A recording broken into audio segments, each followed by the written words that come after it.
Problem with them. If he didn't really have one. Paul. Oh, I've had it.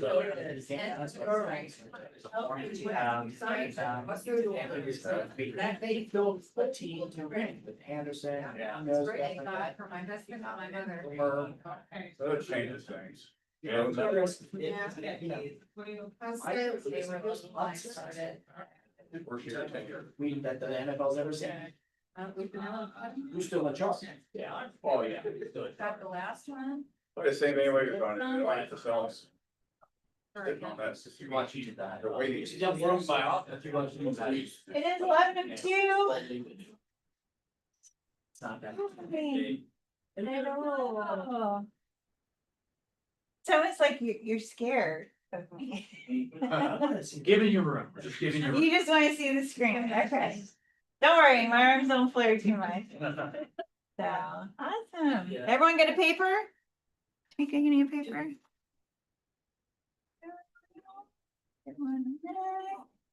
All right, well, we have a guest speaker that's coming on at 12 or 11:15. So we're gonna kind of get started now. Our guest speaker today is Kyle Harrison. He's with our bookkeeping company. And he's gonna go over tax tips. Which is good, right? Everyone can use some tax tips, P&L, all that kind of stuff. It is the end of the first quarter, guys. Today is the last day of Q1 of 2026. So I want to hear, how's everybody's Q1 gone so far? That's pretty low for them. Slower, okay, it's doing well. I like it. You got listings? We got listings. Not if you've got listings, if you've got, Okay, especially in Anderson, just waiting on which I'm trying to buy a 4-bedroom, 3-bath. 4 bedrooms, 3 baths, yes. 4 to 500,000, give it to me now, Okay, please. okay. So we need listings in I'll stop Anderson, for cash buyer. all right? What else? I might have a listing in Anderson. Okay. Okay. All right. You I'll guys find can out. talk. I had my need early, I'm sorry. Yeah, well, actually, we were gonna do that early just because we have our speaker who goes until 12, so I wanna be respectful of everybody's time. So we're gonna keep going. And I did this. It was so easy to do slides this week. Had a whole like 7 of them. Birthdays, rest of March birthdays. Down here we have Dia Lee, whose birthday is today. A couple days ago, Brian Thomas and Sean Cole. And it's really funny is when Lauren was gonna put the April birthdays, we have no April birthdays the rest of this week until next week. So Oh, we just left the March ones up. We're living in Q1 still, okay? All right. Did you guys get the email from the MLS? Yep. Yes. Which one? Which one? The one that says they're gonna start syndicating our coming soons to third-party sites. Do you guys know what that means? yes. More It means coming exposure? Soon, so to go to Zillow, Realtor.com. Yep, your coming soons will show up everywhere. Yeah. Cause right now, when you Google, if you have 123 Main Street and someone Googles it, it's not gonna show up because it's being held captive by Cincy MLS. But now they are going, when it's gonna happen, I don't know yet. But I just wanted you guys to be aware that they are going to start syndicating coming soons to the third-party IDX websites, national portals and everything. So rules are not changing on this. So just because they're gonna syndicate to third-party sites, that does not mean that you can show a coming soon. It has to be shown once it goes active. And all the same rules will apply. Anyone have any questions on this? I just want to make sure everyone saw this email. Well, There's always, This just happened because I know Keller Williams was going to work with Zillow to do it. I had an email from MLS saying this is. They still have the same rules they had followed, because it's not gonna happen, but now. It well, is. so I guess there's, they got on board. well, there's a lot of changes nationally in our industry around third-party sites and brokerages partnering and all of this, and it somewhat put the pressure on Cincy MLS to make a change that's been long overdue, honestly. I mean, we were on a call and the Columbus president of the board was on our call with the region, And they enacted this well over a year ago, so Columbus has been syndicating third-party sites for their coming soons now for almost a year. So the fact that since the MLS in typical fashion, we're just kind of following suit. I think they felt a little bit of the pressure with some of the announcements that happened, and now I mean, the only person that benefits from this is sellers. So, Is there any way to get with Zillow to have them correct information that shows up on a listing? Good luck. It's Not really. Okay, so. because, well, what do you mean with that? Is it like an active listing? Yeah. And they have, cause they're fed by the MLS, Right, so if you make changes, It's wrong. You need to change. With the MLS. no, well, so my listing, 8 months ago was a foreclosure, a bank code foreclosure. And my seller bought it, rehabbed it, and now has it for sale, but Zillow still has foreclosure tagged on It's it. because Zillow never updates their stuff Because they don't as fast as they should. If your client goes in and claims the house on Zillow, they set up their password, and they go in, they claim the house on Zillow, they can do whatever they want to it. And it will be locked, you can lock everybody out except for the owner of that particular property, I'll show you. Okay, thank you. didn't know that. Learned something new. I found about. If you lock. it- Yeah. You go, you have to deal with it. No, but I'm saying if you lock it out, then, Or you just lock it out for changes, oh, you okay. just lock it out for changes, so Okay. somebody can't log on and. Like make your house $1 million or $4 million. Right, okay, yeah. Willow still can.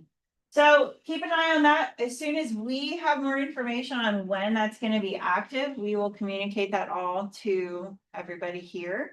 But yeah, I think going into the spring market. Got coming soon. This is a great strategy to get most exposure for your sellers, because that's our fiduciary duty, is to get the most amount of exposure to our sellers. Northern Kentucky, sorry about your luck, you're still not doing coming soons. Ruthless, isn't it? It did. Hey, I got reimbursed my fine for, now, Oh, good. I put the contract in like you can in Ohio instead of the validation form. Listing validation form, yeah, By accident, I was like, and they reimburse you. it did. Congratulations for that win. I like to hear those Yeah. stories. I mean, I really do. I didn't complain, I just paid really fast, just did my thing, Well, good, you realize it was a mistake. good. All right, so we've got Kyle in the waiting room. But we've got Darren Fan. So Darren Fan with Union Home Mortgage, come on up. Hi guys, how are you? Hey, Darren. Aaron, Hey, I know the market has not been as springy as the spring market opens up, right? We got a lot of buyers are still kind of, not finding the right inventory that they're looking for. And some of the things that we can do to kind of help that is you got these buyers that have all these expectations. They got that champagne taste with the Miller Lite budget, right? As we all call it. So some of the things that I've seen kind of help is I see a lot more new builds, right? And we offer a construction to perm program where you kind of get it all at once, right? You can buy the land, you can buy the build, and everybody gets paid at the closing, and then the builders get their draws out. We are a approved lender with Clayton Homes. Clayton Homes helps a smaller budget of people. The tricky part about Clayton Homes, How do you spell that?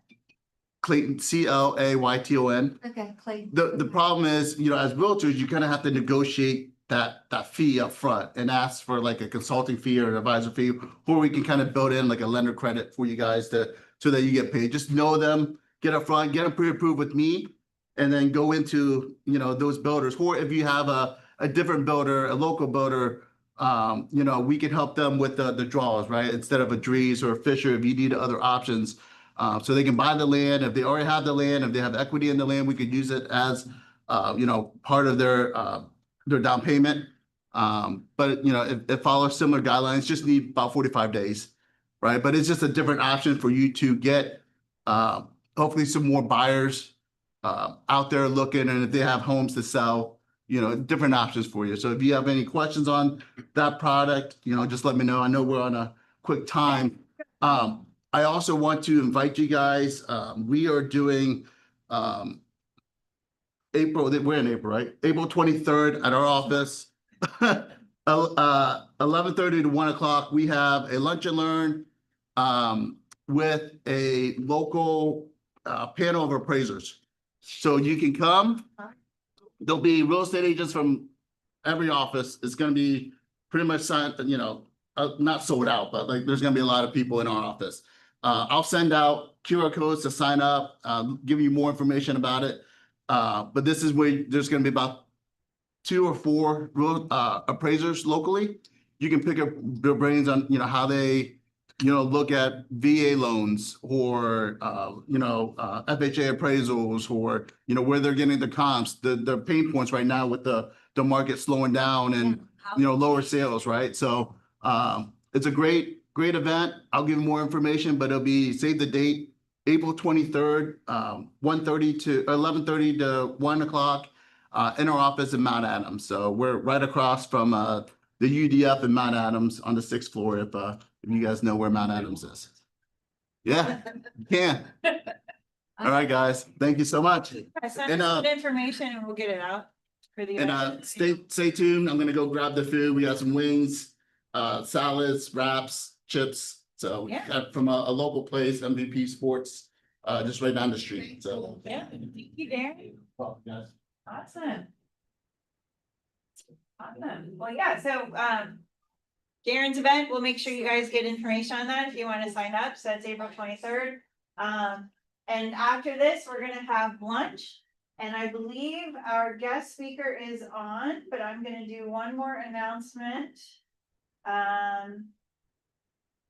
So the April training calendar is out. You have copies in here. We are doing Ignite in April, so that's gonna start next Monday. If you haven't attended Ignite yet, you should be here. If you've attended Ignite, you should be here. There's nothing wrong with getting a refresher. It's only for an hour and a half every single day. So we're not doing multiple sessions in one day. We are gonna spread it out. The topics are on there. We've got some great instructors. You guys should be here for sure. It starts on Monday the 6th. Also, we have Mega Camp was announced yesterday. It's gonna be in San Antonio, August 17th through 20th. Early bird tickets are on sale right now at $849. So they will eventually go up to close to $1,200. So if you are interested in Mega Camp, you want to get those tickets now. They mentioned on the growth call yesterday that they're going to be working with airlines and hotels on discounted group rates. So stay tuned. When we get information, we will push that out. But Mega Camp tickets are on sale now, starting at $849. And we've got our guest speaker on, Kyle. Are you ready? I am ready. How's everybody doing today? Doing good. All right. Can everybody see me now? We can see you. You can see me, but we do have people in here. Okay. How many people do we have in there? 4, 5, 6, 7, 8, 9, 10, 11. We have about 15. All right. Awesome. Well, it's truly a pleasure. I will, if I can ask for access to share my screen for today, I'm going to share some things just on what we're going to do and talk a little bit about money today. So if I could get some access to that, that'd be great. Yeah. Okay. Yeah. Now I have access. Okay. Thank you very much. All right. Can everybody hear me okay? Yes. Okay, I've been having a little internet issues today, so it's been a fascinating morning when technology doesn't work. So, all right. So I have, from my understanding, I have about 45 minutes to 60 minutes of your time today. Is that still pretty accurate? Yes. Okay, perfect. And of all the people in the room, who understands? Well, first off, who's tracking their profit and loss for their business? At about 5.5. Okay, sounds good. All right. Well, again, there's no judgment for today. I just want to get an idea for that. My second question is who understands the MREA budget model that Gary Keller gives us in the Red Book? I mean, I've read it. We know it. I We know. have- Okay. yeah. Some Okay. people read it. We don't know it. Okay, awesome. All right, well, we're going to talk a little bit about that today. And for those that don't know who I am, everyone, my name is Kyle Harrison. I'm an executive business coach, and my focus and my niche is leadership, team building, financials, and wealth building. And I help agents leverage their business so they can exit the business on their terms and their timelines. And so financials and wealth is a big part of what I do. I've been coaching full time a little over 8 years, just over 10,000 coaching calls. And I own a real estate bookkeeping, payroll, and tax company where we bookkeep to the MRA model. And this is our one thing. So I'm super passionate about being here and being able to help you. And quite frankly, my mission statement, I put it everywhere, everywhere I go and teach, is to empower agents to financial freedom. That's my mission statement. And so it really, for allowing me to be here in your time, your valuable time for the next 45 minutes to an hour, it really is an honor. And I thank you for your time. And today I want you to walk away with several things that will at least be able to help you on a more fundamental level, or even a better level when it comes down to your financials a little bit today. And I'm also going to share a sample profit and loss as well. And there's going to be a lot on the profit and loss. However, my philosophy and my coaching is if a sixth grader can't understand it, it's probably too complicated. So my goal is for you to really understand it at a very fundamental level, that if you understand some of these key concepts in your business, you will be way ahead of most agents in the business. So there's three things that I get that when I'm teaching in person or via Zoom or coaching, there's three things that a lot of people get tripped up on. Number one, what is the MREA budget model and what it is not? So we're going to briefly touch on that as well in our time together. Number two is, what is the difference between an accountant profit and loss and an MREA budget profit and loss? So we're going to help you understand the two. And that one's kind of fascinating because I've talked to regional directors, I've talked to team leaders, I've talked to OPs, and they seem to get tripped up from time to time. And so it really is understanding the concept between the two. And I'm going to explain those to you today. And then the last one, out of curiosity too, and if you can share with me who else is in here, is who has a team? And a team is defined as an assistant and maybe a buyer's agent, seller's agent, ISA, showing assistant. Who has a team in this room? How many people? I'm building one. Okay, One. so you're building one. So one. Okay. So the reason Yeah, two. two? Okay, all right. So if you have one or you're building one, the third thing is what you're going to want to really pay attention to, and that's the cost of sale. And so we're going to go over what the cost of sale is and what it is not. So for you people wanting to build a team or have a team, pay attention, listen up, because this is really, really important for your business. For you solo agents in there that may be doing it yourself or maybe an admin, this is important. However, it's not nearly as important as to those people wanting to build a team or have a team. And I'll be able to explain between what a cost of sale for a solo agent looks like and then potentially what a team looks like. So I'll be able to toggle between those two. But I want you to write this down about cost of sale. And I think it's really, really important to write down. Do you For have the- a stock right now? Sorry. No, not yet. I'm going to share it just in a Okay, sorry. second. I wasn't Yeah, talking I'm just about kind of it setting right the tone. Yep. No, I appreciate that. Thank you. Is 90% of profit, 90% of profit is lost in the cost of sale. And for you solo agents, if you're paying out a lot of referral fees and not tracking that, that's going to be really important. For you wanting to build a team or have a team, cost of sale is where profit goes and dies. And yet most agents don't track it. So we're going to spend a little time on talking about that today. And then I'm going to pull up a P&L. We're going to go through 5 KPIs, everyone. And KPIs stand for key performance indicators. So when you track these things, whether you have a profit and loss or you don't, you look at this and you track these 5 KPIs, you will be able to make much better business decisions. And I'm going to go through that. And then I'm going to spend just a few minutes on tax tips. So I'm going to give you some tax tips along the way. I'm not a CPA. I'm not an accountant. I just know enough to be dangerous. So I will give you some of those tax tips that I understand to be very helpful in being able to have some tax write-offs during tax time. Okay. All right. So I'm going to go ahead and share my screen right now and we're going to dive in. Everybody, this is really designed to be participatory. So if you do have a question, please feel free to stop me and then I'm happy to scuba dive into that question a little bit. Is that fair? Okay. So here you should see a profit and loss on your screen. It's coming up there. So you should see a profit and loss, and then you should see the MREA budget model on your screen. Do you guys see the MREA budget model on your screen? Yep. Yep. Okay, perfect. So over here, you're probably seeing two colors. One is under the 150, which is kind of like a pink or a little reddish. And then over here is the $1 million, which is purple. And so I'm going for today, I'm going to talk in both of these categories here, just so I color coded them just so you can see and follow along where we are.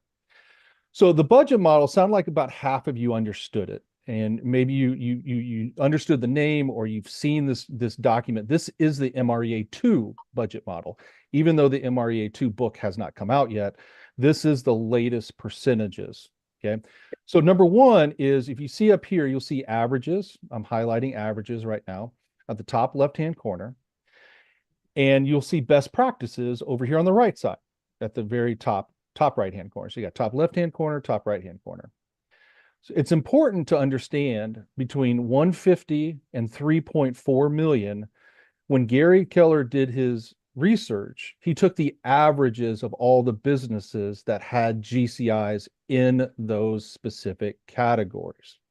So he basically took all the research, put them all together and said, okay, if your GCI is 150, the average is going to be 13%. If your GCI is 150, the gross profit, the average is going to be 87%. And if you keep doing that all the way down, I'm going to keep scrolling all the way down. He basically said, if you're in the 150 mark, your average for compensation should be 7.8. Average for lead gen should be 11.2, and so forth and so on. Okay. This tool becomes very powerful if you want to get better in your profitability for your business. If you are happy with your business and you're happy with your profitability, you can go ahead and throw this tool out the window. This tool becomes very effective when you want to get better, so then you can understand how your businesses matches up with other people in the industry. Now, you do the same exact thing if you're in the 340 GCI range, the 640, the 970, and you can work your way all the way over the 3.4 million.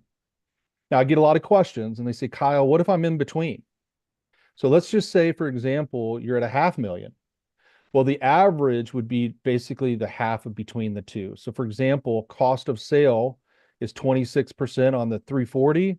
Its cost of sale is 33% on the 640.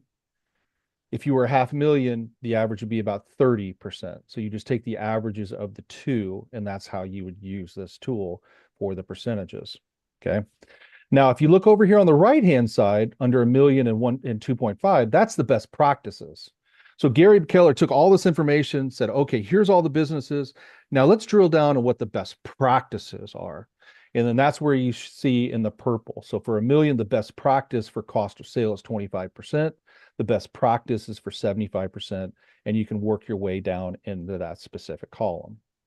So this is a very, again, I can't stress this to you enough. This is a very powerful tool that if you want to get better, you just have to start to understand the 9 categories that the MREA is, which is the compensation, lead gen, occupancy, education and coaching, supplies, all the way down to insurance. Okay. Any questions on that before I move on to accounting P&L versus budget P&L? No? I think we're all good. Okay. So again, what it is, it's a great tool if you want to get better. What it is not is if you feel like you have to have this. You don't have to run your business this way, everybody. This is just a tool to measure against if you want to get better in the business decisions of your specific business. All right. Okay, so let's jump over to accounting profit and loss versus a P&L MREA budget profit and loss. So Has everybody heard of QuickBooks? QuickBooks Online? Since I can't see you, I'm going to trust that you have. So QuickBooks Online will plug into any credit card that you give it access to, and any credit card account, and any checking account that you give it access to. So it'll actually link up. It'll pull that information into QuickBooks Online, and then it's the job of a bookkeeper, accountant, or you to make sure it falls in the right categories. So what it actually links up with is what QuickBooks can actually see is the deposit. When you make that check deposit into your checking account, it can see that, and then all the expenses that come out of that account. So QuickBooks can actually see that, pull that information into QuickBooks Online. And then what the income that is deposited in there, if you see this profit and loss on your screen, we call that gross profit. Okay, so your commission checks that you deposit in there is called gross profit. So it's able to track that. And then, of course, everything that's coming out of that account is called expenses. So then we can categorize things. We can see what your gross profit is. We can see what your expenses is, and voila, you have a P&L. Why I call this an accountant P&L, everyone, is that accountants only need to see your gross profit and your expenses to do your taxes. So they only need to see that, which is great, which is awesome if that's how you want to run your business. However, if you want an MREA budget model P&L, you have to track your cost of sale or cost of goods sold, and you have to track your income, which QuickBooks does not see. Where do you get gross GCI and cost of sale from? Anyone? Okay. So I don't hear anyone. You get that information from your DAs, your disbursement authorizations. So if I was in the class, I'd give everyone a raise hand of who understands or who sees the DAs and who actually looks at them. Most agents don't look at them. However, if you want to run an MREA budget model profit and loss, you have to categorize your GCI, which is your income. You have to categorize your cost of goods sold or cost of sale, which is another word for it, and categorize your gross profit and your expenses. So everyone, the difference between the two is the MREA budget model. You track the GCI, cost of goods sold, gross profit, and expenses. An accountant P&L tracks everything but the GCI and cost of goods sold. Okay. Now, you're sitting in the room, if you're a solo agent, it's probably not nearly as beneficial to you to track the income and the GCI. However, if you're wanting to build a team or grow a team, this becomes very important to you. Now, if you are a business mindset and you want to say, Kyle, I like the models, I like the budget model, I want to run my business as the budget model, everyone, you're going to have to track those things that I just described. And that becomes from your DAs, your disbursement authorizations. So when our clients, we pull those DAs, we categorize them, make sure the GCI, the cost of goods sold, and all the expenses that come out of that DA, we categorize it. And then we also categorize everything in your checking, credit card accounts, and expenses, and your gross profit. Here's a cool thing about that. By doing it that way, we've actually helped agents discover that they were underpaid on closings. So we are a backstop for agents, because what happens is when we take a DA and it doesn't match up to your commission check, we can't reconcile that. We can't make that. Everything's got to zero out for you people that understand bookkeeping. So when it doesn't zero out, we're able to potentially find an issue with the check that's been issued to you. So we've saved thousands of dollars for our clients because we were actually making sure that their checks were actually accurate based off of the disbursement authorization. Okay. So that is the difference between an accountant P&L, profit and loss, and a MREA budget model P&L. Any questions on that before I move on to cost of sale? I think we're all good. I don't see any Okay. questions. Everyone, I know this is a lot. the first two things is really just to understand the concept. You don't necessarily have to be an expert in GCI, cost of sale, et cetera. We're just introducing the concept of what it is and what it is not. Okay. So I know it can be a lot. For cost of sale, this is something that if you just understand at a very foundational point, you will start to understand your business at a little bit better. And here's what cost of sale is. Okay, so again, we pull that disbursement authorization off. 98% of the times, it's going to be one of four categories. And I'm going to give them to you here shortly. It's going to be one of four. So write these down. Cost of sale is your Keller Williams cap. So whatever gets pulled out of that check for your cap. Your Keller Williams royalty, so whatever gets pulled out up to $3,000 for your royalty. It's any outside referrals or referrals that you pay out for a closing. So that's a Zillow referral. That's a 25% referral fee when somebody refers somebody to you in your market. Whatever you pay out as a referral fee, that is a cost of sale. So that's number 3. And lastly, everyone, number 4 is any buyer's agents or listing agents or any payouts to those people that are on your team. If you have a showing assistant or an ISA that takes a percentage of every closing, then that would show up on the cost of sale. Now, there is some anomalies. There is some things that show up that's not regular. I usually get gasps when I point this one out. Do you see the FMLS on here? I'm highlighting it right here. Do you see that? Yep. Yeah. That's the MLS in that market. So the MLS gets a percentage of every closing in that market. So this particular agent has paid the MLS $44,000. Wild, isn't it? This is the only area that I see this. So that because they get a piece of every closing, that would show up on the cost of sale. We have listing commissions and buyer commissions. We call them sales commissions. That's actually outside referrals. So we break those down. So any outside referrals that are paid out. Any listing commissions, meaning that they have to pay out a refiner's fee or referral for that. Referral commission, so that we classify that as something else. And then any agent splits, you can see here. So we split that out here for each agent. Obviously, everything's redacted. You can't see it. However, the idea is to show you what potentially the cost of sale is. Now, what it is not photography. It's not listing or staging. It's not signs. It's not anything that you buy for that listing. The general rule of thumb, everybody, is unless there is no cost, excuse me, let me back up for a second. There is no cost unless there is a sale. No cost unless there is a sale.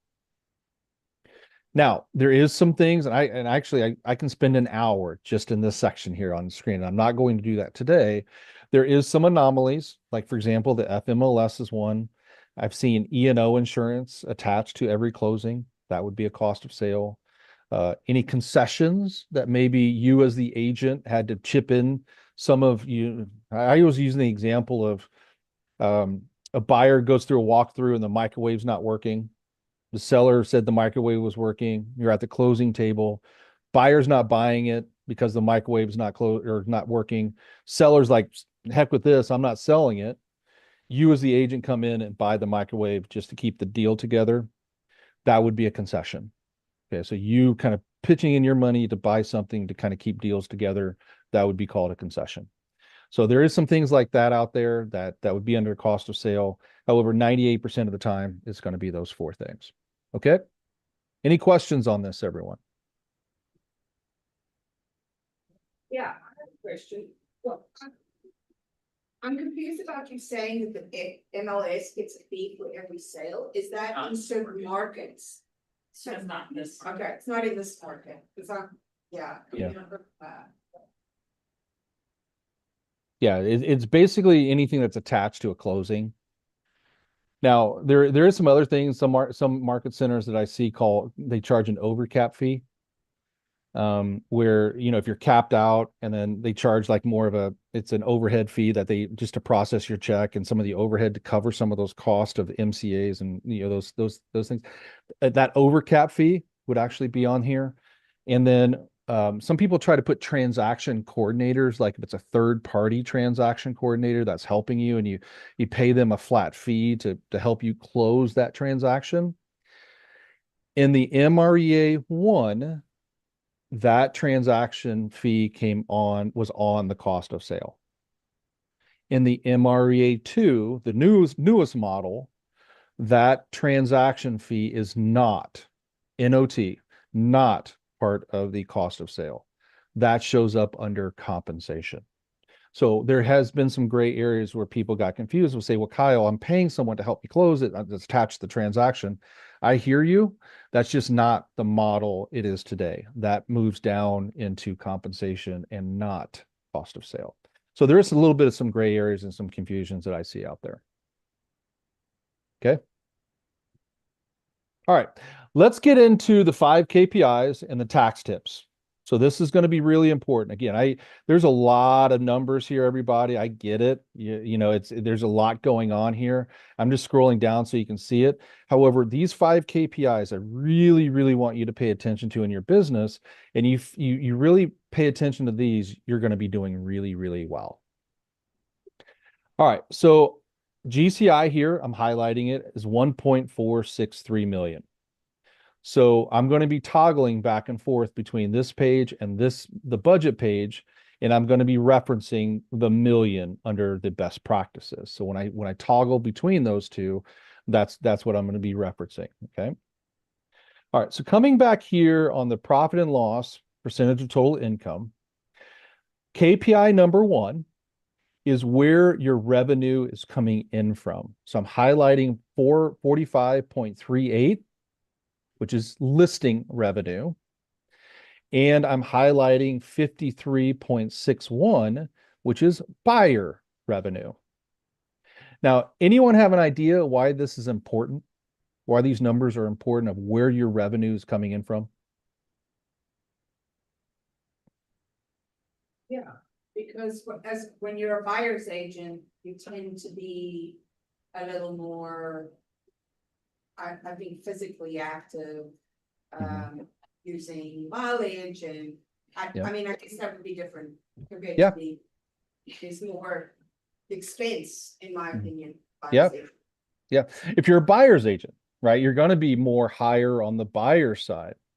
However, if you're a rainmaker or owner of the company, it's really important to be 50-50. 50% listing income, 50% buyer income at a very minimum, everyone. Why? Because there's really cool model called leads, listings, leverage. It's the triangle. Leads, listings, leverage. It doesn't say leads, buyers, leverage. It says leads, listings, leverage. So at a very minimum, if your closings, you're getting at least 50% of your revenue from listings, your business is very balanced. When I see an example, this particular P&L, this agent has 53.61. Try to get that. I won't highlight it for now. 53.61 on the buy side and 45.38 on the listing side. That means 45.38% of their income is coming from listings. So the growth opportunity, everyone, is what? Go take more listings. Because we all know that listings is the best leverage in this business. When you're buyer heavy, you're going to work harder and make less because buyers take up more time, more energy. Things can fall through. We've got to get through appraisals, home inspections, all the stuff that comes along with a buyer transaction. If you have that sign in the yard and you have a listing, you have a lot more leverage. So the KPI number 1, everyone, is where's your percentage based off of your revenue? How much is listings and how much is buyers? And if it's less, if the listing revenue is less than 50%, then that is your growth opportunity. And what we focus on expands, right? So that's where you would want to work and go take more listings and sell more listings. So that is KPI number 1, everybody. Make sense? Yep. All right. KPI number 2 is the cost of sale. I'm highlighting it, or at least I was here. Let's see if it'll let me highlight it. It's 35.34%. I'm highlighting in the kind of the middle of the page, right-hand side, 35.34%. For you teams or wanting to build a team, the goal would be to stay under 30%. 30% it would be the goal. For you solo agents, if your cost of sale has a 2 in front of it, meaning it's 20% or more, you are spending a lot of money in cost of sale. You have to pay attention to that. Most profit and losses that I see, and I've seen hundreds, if not thousands of profit and losses, is for solo agents, you're going to be anywhere between that single digit, like 5%, 7%, all the way up to the teens, somewhere between that 12 and 15. So if you're single digit all the way up to that 12 to 15%, that's pretty much what I typically see under your cost of sale. You teams are wanting to build a team. If you are 30% more, that would be a yellow flag. Like, you've got to really pay attention to that, because your splits might be wrong with the agents. A lot of money's going out per deal. You really want to pay attention to it, and that's why 90% of profit is lost here. Now, if you are in the 40, 50, and I've seen profit and losses of agents and teams that have been on stage with Gary.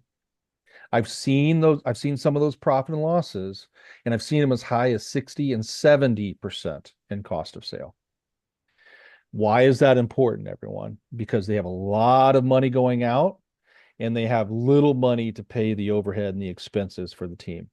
This for teams that are running agents, MREA models, and really building a company. This is the number one number that I pay attention to when it comes to growth and big companies. If that number is over 40% and you're starting to go into 50 or 60%, you're in serious trouble financially. So that's why this number becomes very, very important. So KPI number 2, everybody, is really understand how much of your revenue, how much of cost of sale is coming out of your GCI or your revenue. And if again, you single agents, not too much worry about this. For you teams or building a team, you really want to hone that number in and pay attention to that. Okay.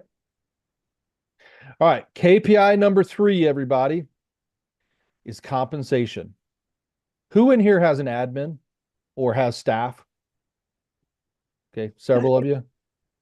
Okay. Yeah, this is where you really want to pay attention to, because I see a lot of time, excuse me, I see a lot of people overhire and they don't have the money in place to be able to afford the hire. So compensation is only for your staff. It's only for your 1099 employees. It's only for the people that you are paying to help run your business.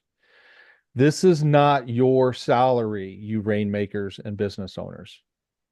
Your salary, if you're paying yourself a salary out of your business or out of an S Corp, that salary goes somewhere else. And I'll show you here in just a minute.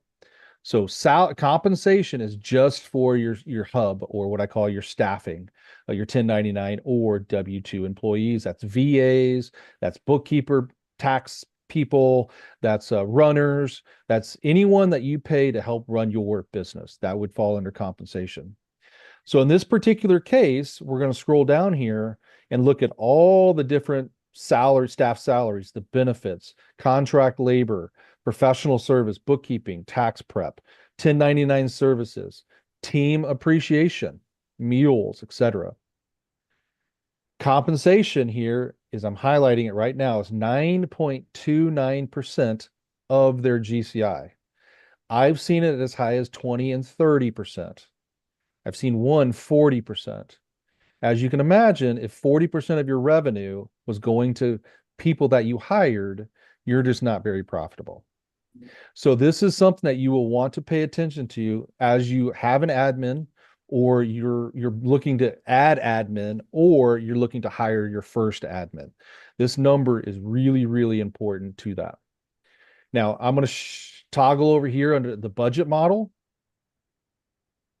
This agent or this team can be at 20%. So within the model says they can be at 20%. They are sitting at 9.29%. So what's the conversation, or what could be the conversation as you see this on your profit and loss? Anyone have an idea? Spend more money? Spend more money? Yeah. Well, it becomes a lifestyle question, everybody. It's are you working 80 hours a week, or are you working 20 hours a week? So this becomes a life by design question. So since the model says that you have basically 10%, do you need someone in your organization? You can hire based off of what the model is. So this becomes an organizational question. This becomes a life by design question. So why you track the compensation and why that number becomes important, this potentially triggers you to say either I can hire and potentially grow my business, or I'm too high and potentially I need to hold off on hiring someone. So this becomes that question as business owners: do I make a hire or do I not make a hire, depending on that. Okay. So very, very important where you are in your business. That compensation number is really, really important to understand. So then you don't hire over, you lead with revenue, you don't over hire for your organization. Okay. Any questions on that? No. No? Okay. Is anybody in here paying themselves a salary by chance through like your S Corp?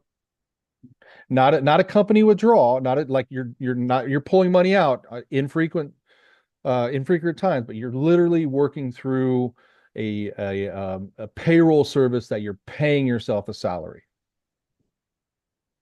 About one. One. Okay. High five to you, whoever's doing that, because there's tax benefits to that. I'm working on it. Yeah. Yeah. There's tax benefits to that. And those that are making about 150,000 GCI plus should consider that with your accountant to set up an S Corp and potentially pay yourself a salary through that S Corp. Now, I'm not a CPA or an accountant. I just know enough to be dangerous.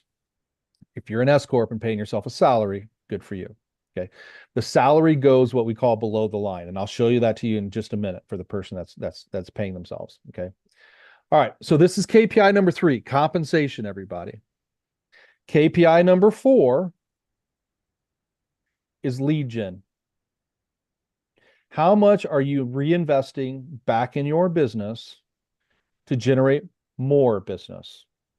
So as you can see, underneath lead gen is listing management, right? There's photography, there's staging, there's lock boxes, key boxes, listing repairs, signs.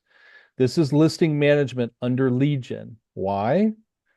Well, if you look over here under the budget model, you see one of the categories is listing management. So that's what falls under listing management. Now, in this particular case, it's 1.87. The model is showing that this agent can be at 2.3. I'm highlighting over on the right-hand side there, 2.3. So they're within model. Awesome. Fantastic. It's advertising, it's print, it's internet leads, follow-up boss, Facebook. It's all the things that you invest in that helps generate more business.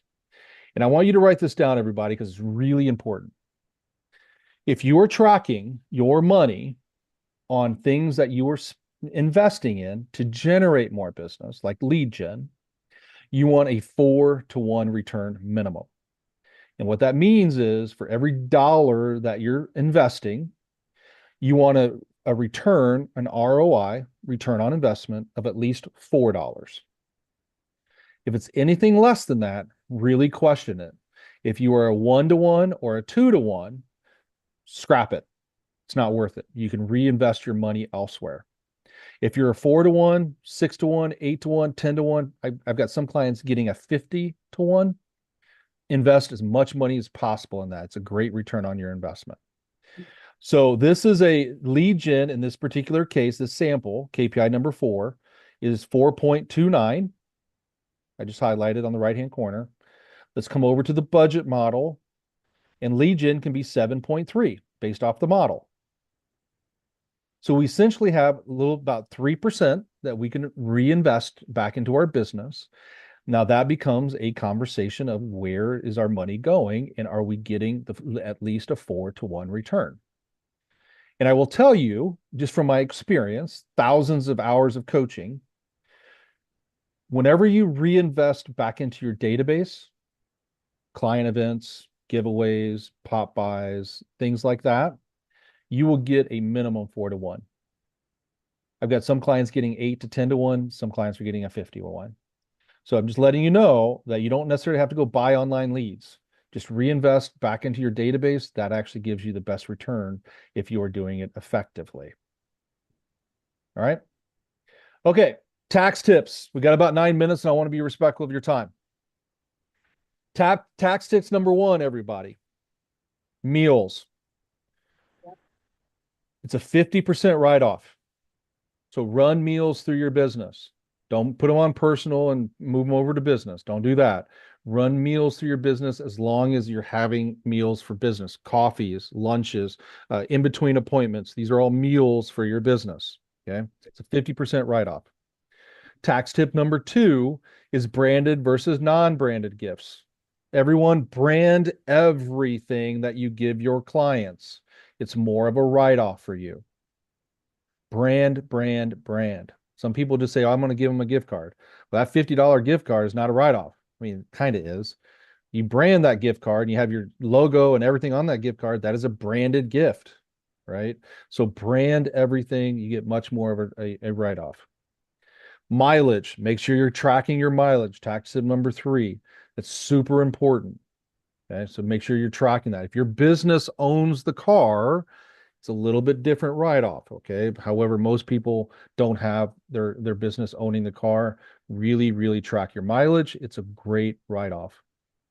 The last and probably the most unpopular one, at least I've experienced, is charitable contributions versus sponsorships. Write that down. Charitable contributions versus sponsorships. So those that like to give money to charities and write checks, for example, if a charity comes to you and you write a check for $500 and you hand that check over, that is a charitable contribution. You only get a 6 to 8% write-off on that $500. If you flip the script and you say, Mr. and Mrs. Nonprofit, I love what you're doing, but I'd love to sponsor event up to $500. A golf hole, a baseball team, an event that they're putting on, you're sponsoring that event, that is up to 100% write-off. Wow. Yeah. Okay. So just again, have the conversations where just don't hand that check. I know it's easy to hand the check over. I get it. However, this is where you can flip it, right? Sponsor things. You got 100% write-off. Make sure you're categorizing that as a sponsorship and not a charitable contribution. Okay, so that's one of the biggest tax tip people miss on that. All right, the 4th KPI, everyone, here is net profit. That's where typically everyone wants to go to. Is their 4th one is the 5th one. Sorry, we're on number 5. The 5th one is net operating income. In this particular case, the 5th KPI is how's your business profitable? For you teams or wanting to build a team, a bigger team, that's usually between 20 to 30% net profit, NOI, net operating income.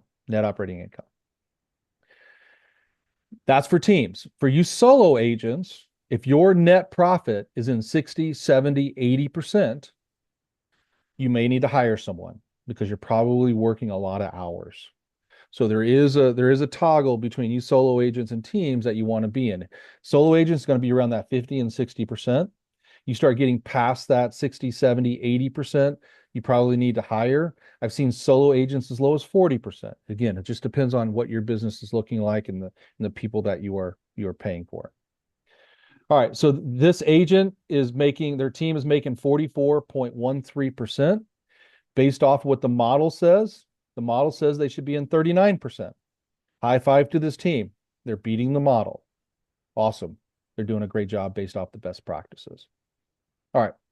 One more thing before I open it up to questions, everybody. I wanted to make sure I address this. That person that is paying themselves a salary your salary shows up below the line.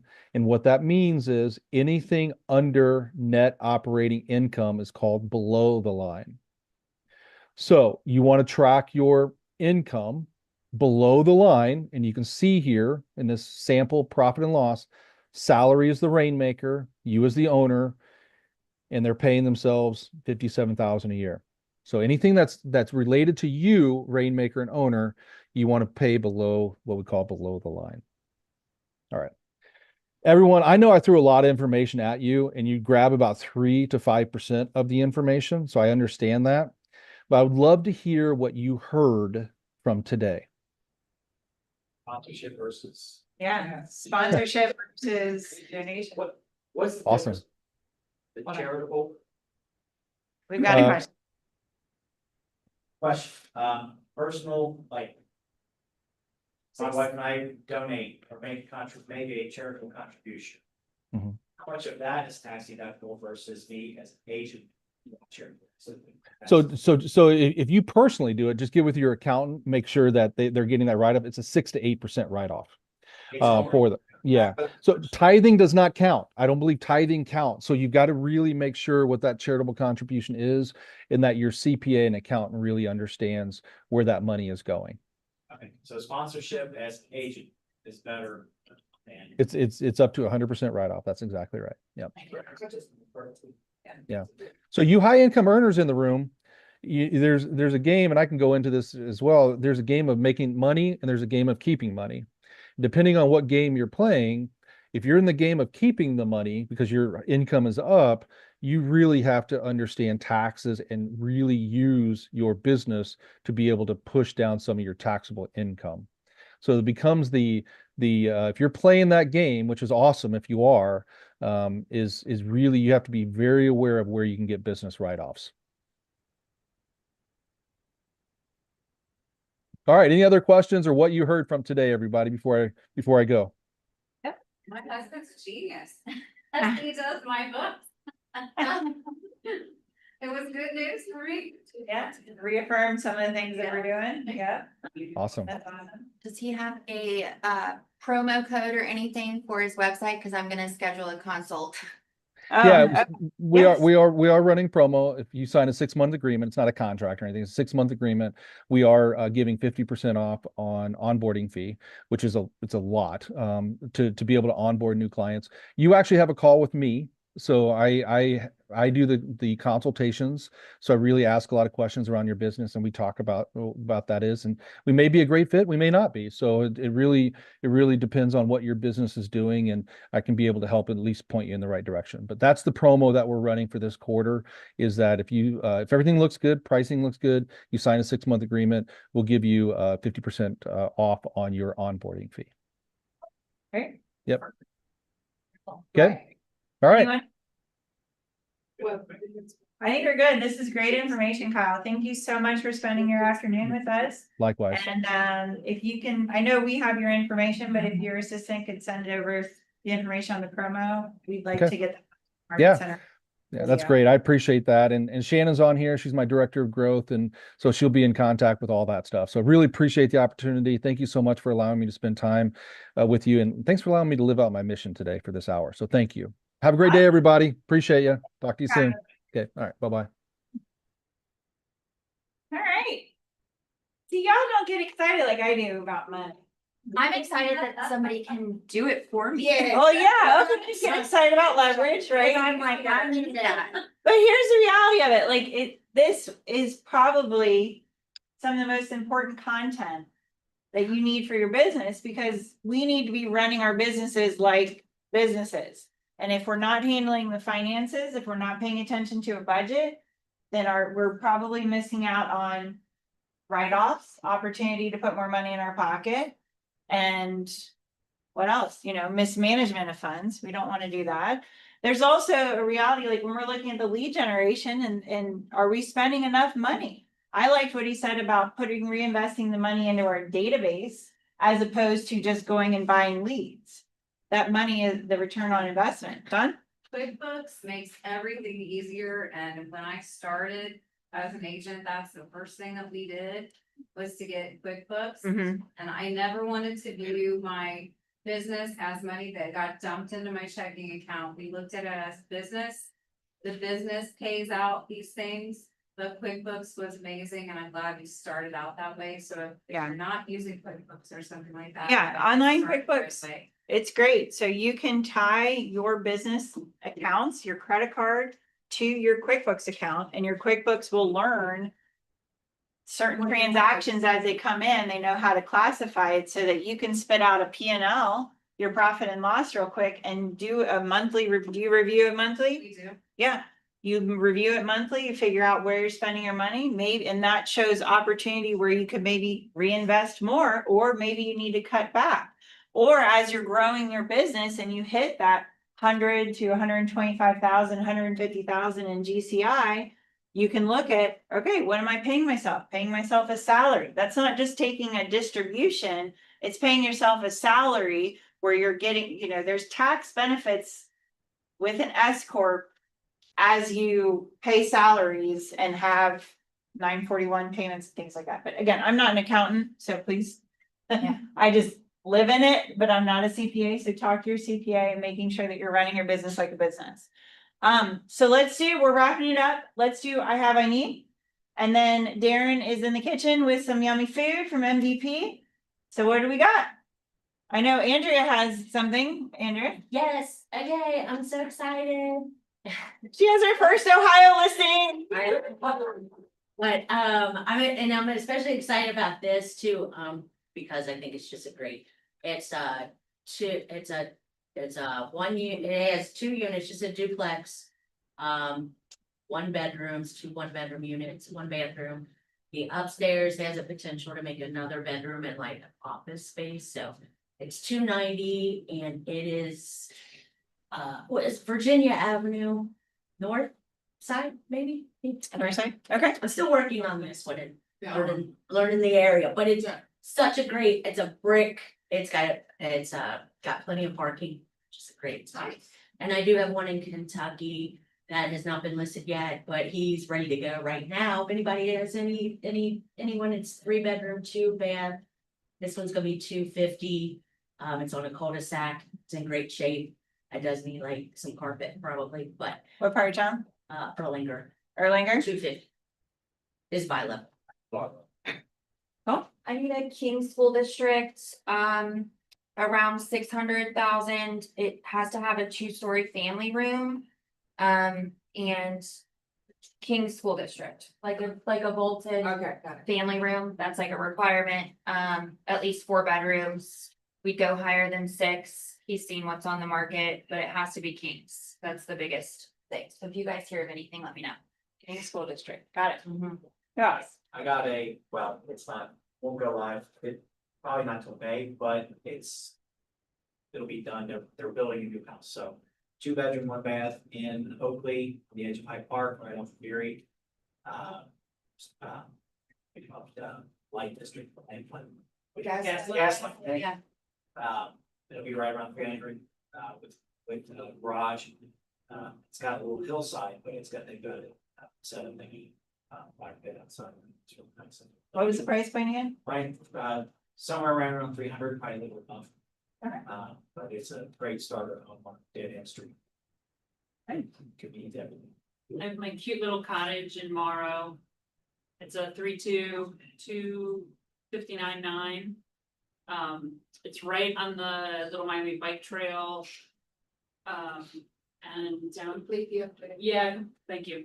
Go on, Kirby. Yeah. Hibby. Tippy. Yeah, it's a great little house. It's all completely new, kitchen, updated bathrooms. Really, he did a really nice rehab job on it. So, if you guys know any first time. What was the price point again? 259.9. But a floodplain. It is floodplain, it's floodplain X. Yeah. Every 100 years. Every 100 to 500 years, but I have to say floodplain X. X is not, but Actually, it's on, Well, X is fine. that you're. AE would be in a floodplain or A, but X. okay, well, Well, maybe I should remove it from the listing because I have it disclosed as a floodplain, because that's what the old listing said, and he asked his insurance broker, and he's like, yeah, it's an X. What's on the FEMA? There's a Yeah, FEMA it's website. X. It says X, It says X. okay. I have to read. That area should be a floodplain, it should It's- not be X. I thought X was, it just makes that range 100 to, it's a very years. unlikely, but it's still considered useful. When Mark did a bunch of engineer work, I guess. I didn't kind Well, of doubt they that built there. the dam. They was trying to change from city model, spend it $20,000, did, my knowledge. I thought it was done, but anyway, yes, it's super cute. And it's all redone. It's a darling house. I need something. What do you need, Emily? I got this buyer and we were under contract, now he's back out. He needs something around 200,000 near Xavier or UC, near the zoo. And it just needs to be a solid house. Got one, What do you got? I got one coming up in Norwood, beginning of May on Rose Avenue. It is a solid house. That's It's an right. as is, but it's going for like 225, 235. Okay. It's a great buy. It needs updating. It needs like an updated bathroom He's fine with and that. flooring. The only problem is he's looking to go back under contract this week. Oh. We're going out this afternoon. Yeah, mine's already going live, beginning of May.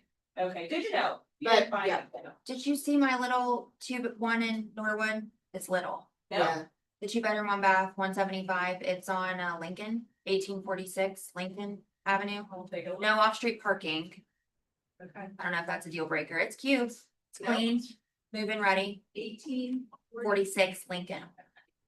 It's little though, 2-bedroom. Okay. Is he looking for a rental?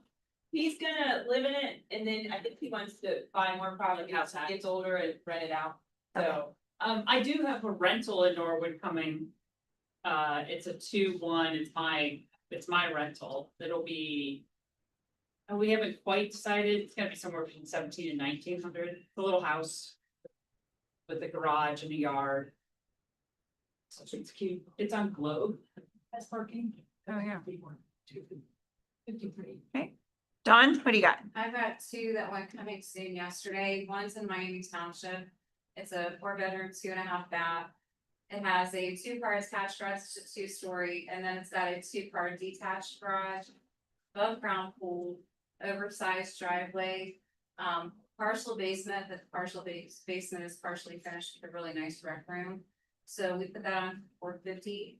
And then I have one in Old Milford. It's not in South Milford, it's just in Old Milford around the shopping.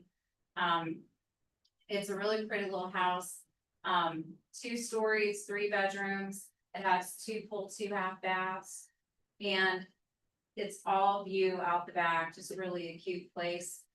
So we put that one up for $365. So if you've got anybody from Milford or Miami Township, those two went out yesterday, coming soon. Sounds I have good. River Road, the west side. It's got a view of the river. It's a completely updated home. It's gonna go for about 225. It's 3-bedroom, 2-bath. It's got a beautiful wraparound porch. Fully, like a partially finished basement, but completely dry. Beautiful house. Well, it's a bigger house. It's about 1,200 square feet house. Not little, not big. The 2-story. Yes, 2-story, and it's got actual view of the river. It's on that riverside neighborhood. But North side of the street or side. like when you come up to Riverside, it's to the left side, yeah, in the cul-de-sac. It's going live middle of April. But we'll have it incoming soon. How much It's did a you good say? price, 225. That's good. It's a good price. Yeah. It's actually got like its own little. Anyone else? Yeah. I have I need? I do have something coming, but not till May. Give it to us. It's pretty incredible. My in-laws home. It is in Sycamore Schools. It has a pool. It's a 4-bedroom. Has it meticulously cared for, a whole entire home. They've lived in it for 40 years. And the basement's fully finished, but we don't know, they're building, so we don't know when. But it'll be in the 600s. That's all I know.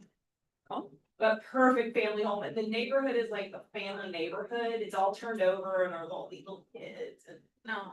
Yeah, So we should have had that like 3 months ago. That's why I'm mentioning it now, Yeah. because you might find somebody. it's Yeah. like, oh yeah, Emily's. Yeah. I'll just, Because I was just looking for keep us that updated. Yeah. for 2 years. No